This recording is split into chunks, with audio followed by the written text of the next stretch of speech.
Hi, Miss Pat here. I'm with the Westminster branch of the Carroll County Public Library, and I want to share some things about old barns with you today. If you know me, I love old things, old furniture, old houses, old trucks, and old barns like the one behind me that belongs to a friend of mine. Now, these barns, when you travel throughout Carroll County, the state of Maryland, even the country, you probably pass barns every day of the week and don't give them a second thought. But these barns are truly a part of our history. They were built by what I consider craftsmen.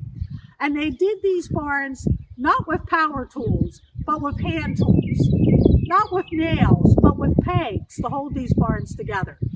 As you travel, you probably see some that have been converted to houses, some that are being used as wedding venues.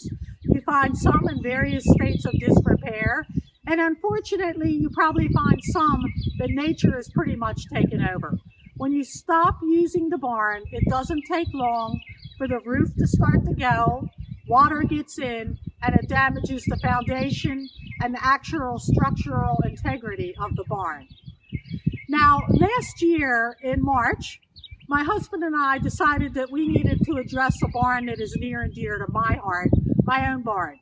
It was built between 1790 and 1840. It's a log structure. It was built by people of German descent.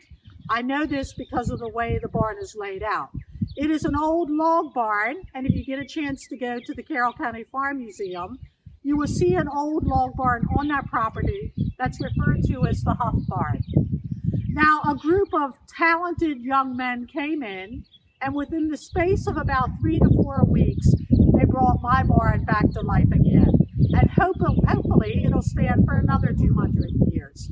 And I'm hoping after you see the following program, which depicts my barn in various stages of construction, that you'll have a newfound love for those old barns like me, and you'll start to view them as an essential piece of history that is worth keeping around.